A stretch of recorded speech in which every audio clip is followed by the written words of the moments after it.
Calaroga Shark Media. Hello, I'm Johnny Mac with your daily comedy news. Super Bowl tickets going for $12,000. Jimmy Fallon said, yeah, but that's dirt cheap to see Taylor Swift. Fallon adds, nothing like being 10 grand down before stepping foot in Vegas. You know what I'm saying? Greg Gutfeld talked about Shane Gillis. And I was going to read you the story, but I need you to hear it. I know the show's supposedly popular, but it seems terribly unfunny. And I don't want to be blamed for not properly presenting Gutfeld's humor. Let's hear it from the man himself. Greg Gutfeld discussing Shane Gillis. He's funny, and he does Trump better than Alec Baldwin. Plus he hasn't shot anyone. Yet. But what's special about Gillis is that he beat cancel culture. In 2019, he was hired as a cast member on Saturday Night Live, but was fired before he ever appeared on the show after people dug up old clips in which he made jokes about Asians. Now, if you've seen SNL in the past few years, you might even say he got lucky. You know, he's like the guy who causes a ruckus at the gate, so he's banned from boarding the plane, and then that flight crashes. SNL is like that crashing plane, only not as funny. That silence is stunning. I mean, I know he doesn't do a full studio audience and it's just the crew, but really? Let's listen to some more. But it's no surprise they fired him before he set foot on stage. He was too dangerous for elitist snobs who think anything Trump or Republican is an automatic punchline. He also didn't tick any boxes that they liked, and the ones he did, white and male, were like a French kiss from your grandmother. The last thing they wanted. Wow. Just wow. All right. Dana Carvey and David Spade have a spinoff podcast. This one is called Superfly. They will riff on current events, pop culture, social clips, and audience submissions. I'm a podcasting expert, so here's what that means. It means, hey, our podcast is doing really well. Can you guys do another one? And they went, yeah, we'll just come in and riff for an hour. That's what that is. David Spade said, I can't wait to meet Dana. I've heard great things. Dana Carvey said, I can't wait for David to meet me. Larry David has revealed his favorite episode of Seinfeld. The correct answer is The Contest. Yes, that is the best episode of Seinfeld. What about Curb Your Enthusiasm? Larry has picked Palestinian Chicken from season 8. Larry becomes obsessed with a Palestinian restaurant and a gorgeous Palestinian woman who works there. The restaurant is next to a Jewish deli.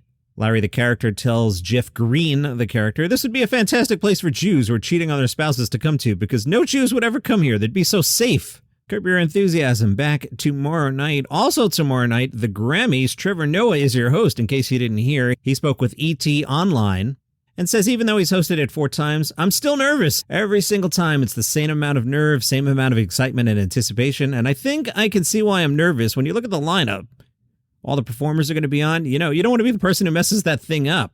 I wonder if Taylor Swift will be there. And if so, do you dare joke about Taylor? Trevor, you don't want Taylor to murder your career like she did to Joe Coy. You know what? Trevor is pretty high profile. Go for it. Make a Taylor joke. I want to see what happens. Trevor says, whatever job I'm trying to do, I try and make sure I'm doing it with people I enjoy doing it with, meaning the Grammy people in this case. Because even if the outcome is terrible, the process doing it was rewarding and wonderful. Seeing how good the other people are, I appreciate that. That's probably one of the biggest things that keeps me coming back. He also likes his quote-unquote seat. He says, where else are you going to get a ticket to see Dua Lipa, Travis Scott, Burna Boy, and Billie Eilish? So I think that's the most selfish reason I do it. Easily the best concert that's ever made. Looking ahead, just to warn you guys, Monday's episode, I'll see how the Grammys go. A lot of times I say I'm going to put the episode out late on Monday, and I wind up recording it Sunday night anyway. I want to see what Trevor does, both from stand-up and who wins the comedy award. So if the episode is late Monday, that's why. Trevor spoke to people about hosting award shows, and he says, the first thing that I've learned is all your preparation is really just the parachute for what actually happens on the night, because anything can happen, and every single year, somehow it does. Yeah, you never know. Somebody might get up and slap you, or a famous pop star might murder your career because she has no sense of humor. Bring it, Swifties. It's called Daily Comedy News. Put me on your message boards. I've also learned that because it's a celebration of these musicians and what they've done, everyone is there to party and have a good time. So as the host, I'm constantly navigating the room. There's people walking by while I'm trying to do stuff. There are people who are catching up with their friends while I'm trying to move the show along. It's almost like I'm at a huge party and I'm trying to work while I'm at the party. And I've also learned to have a good time. People asked the question, do you feel any nerves after seeing Joe Coy's experience? And he says, you know what? I don't need to see anything to have nerves. I've never approached either an award show or stand-up show without nerves. Telling a joke is like jumping out of an airplane with a parachute. You have an idea of where you'd like to land, but when you actually get close to the ground, you might be a little off where you intended to be. So I just work my butt off, try and think of the funniest things to say and ways to say them. The rest, I leave to God. Trevor is nominated for Best Comedy Album. He said, "It's really momentous for me because I'm not just about the award or the nomination, it's about the company that I'm nominated alongside. I grew up watching Wanda Sykes on TV, just seeing her as one of the funniest human beings. I watched Chris Rock single-handedly define an era of comedy. I watched Dave Chappelle enthrall audiences and take comedy to new heights. To be in the same category as these people is really something special. It becomes a milestone in my life that reminds me to think more about the process than the outcome. And to be in this moment, I want to savor it for as long as possible." They asked him if he doesn't win, will he return to the show next year as host? Or has this been an elaborate campaign to win yourself a Grammy? Trevor laughs and says, "It's all been a long con." But yeah, if I was asked to host, I think I would say yes. But let me give you that answer after I host this time. As my mom always says, just chew the food that's in your mouth, and then you can focus on the next bites. All right, good advice there, Mom. Trevor says, "The honest truth is I don't think there's any way you can win in art. I think the real way you win in art is by moving people and making an impact in people's lives. I don't know, I'm not part of the tallying team, so I don't even know how close the votes are. Sometimes I think to myself, what if somebody won by 1 or 3 or 5 votes? So in a weird way, I don't root for any one person. I just think of my favorites and go, oh, that person did amazing. I love what they did." Grammys tomorrow. I'll talk more about it tomorrow, including my annual soapbox about the category of comedy album. If you've been around for a few years, you've heard this. If you're new, see you tomorrow. No, I'm not leaving. Don't go. Whew, sorry, that's usually my sign off. No, we've got 10 more minutes here. Netflix announced their slate of movies for 2024, and if you're like me, you can't wait for March 1st, because that's when Spaceman will be on Netflix. It's actually in select theaters February 23rd, not too far away. I can't wait, can't you? What's Spaceman, Johnny Mac? Well, 6 months into a solitary research mission to the edge of the solar system, an astronaut played by Adam Sandler realizes the marriage he left behind might not be waiting for him. Okay, good premise, Adam Sandler. How could that not be good, Johnny Mac? Well, desperate to fix things with his wife, Adam Sandler is helped by a mysterious creature from the beginning of time he finds hiding in the bowels of his ship.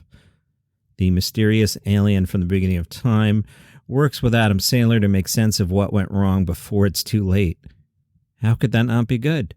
May 3rd, Jerry Seinfeld makes his directorial debut. Unfrosted, The Pop-Tart Story, Michigan, 1963. Kellogg's and Post sworn cereal rivals race to create a pastry that will change the face of breakfast. A tale of ambition, betrayal, sugar, and menacing milkman. Unfrosted stars Jerry Seinfeld in his directorial debut. That's exciting, Jerry. Also in the movie, Melissa McCarthy, Jim Gaffigan, Amy Schumer, Hugh Grant, and Max Greenfield. Bill Burr, Christian Slater, James Marsden, Jack McBrayer, Thomas Lennon, Bobby Moynihan, Sarah Cooper. Move on, John. Beverly Hills Cop, Axel F., July 3rd. Please just call this Beverly Hills Cop 4 like everyone's going to just commonly refer to it as Cop 4. What are you doing? Eddie Murphy, of course, is your star in that one. If for some reason you came by today and you expected me to say nice things about Adam Sandler movies, as I explained, I had planned that for today, but with the Grammys and Curb, I've pushed that back 2 weeks. Hope you understand. Just wasn't the right day to hand in a generic. On Seafood Corner, the new segment. Are you enjoying Seafood Corner? Tell me in the Facebook group, Daily Comedy News Podcast group. Back in November, Bill Murray was spotted at a popular seafood restaurant in Boston. Bill Murray was at Select Oyster Bar. They shared a photo on Instagram of Bill Murray posing with the chef. They were standing under a print inspired by the Wes Anderson 2004 film, The Life Aquatic with Steve Zissou. I don't like this next story. You know Dave on FX, Little Dicky's show? Or Lil Dicky's show, L-I-L, Lil? Well, FX tells us Dave Bard is going to focus on his real-life rap career instead of his on-screen one. A suit from FX tells Variety, after some back and forth, there are no current plans for a 4th season of Dave, as Dave Bird has decided to take an extended break to focus on music and other ventures. That does not rule out the possibility of doing something in the future.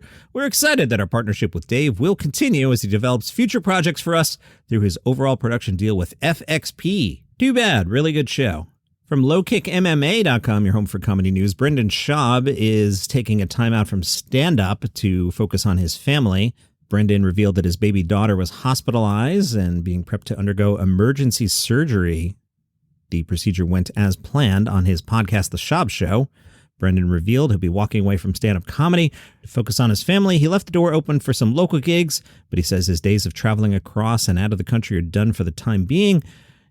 Brendan tells us, I had to cancel in Boston and Nashville. Usually I hate doing that, but I think this time I just don't care. It's where I'm at. I got to be home more. I have to pull back from touring so much. I got to be home. I'm tired.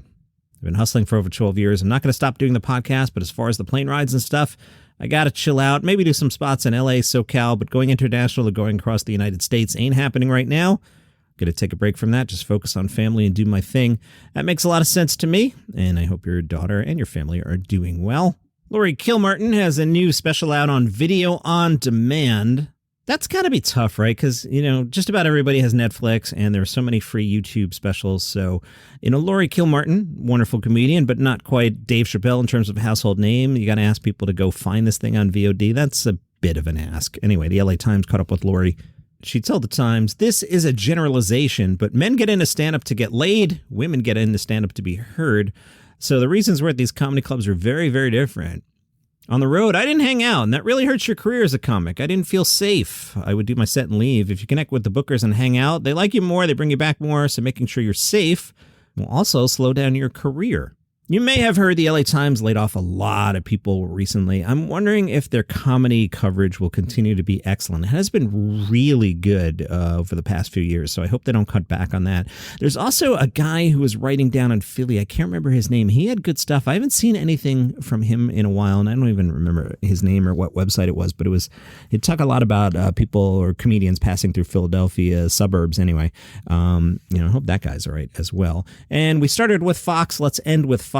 Jimmy Fallon. He's got his new exciting Saturday night show. If you want to stay home tonight and watch Fox, get some laughs, you could do that. Jimmy says, we're not doing a Republican comedy show. We're doing an American comedy show.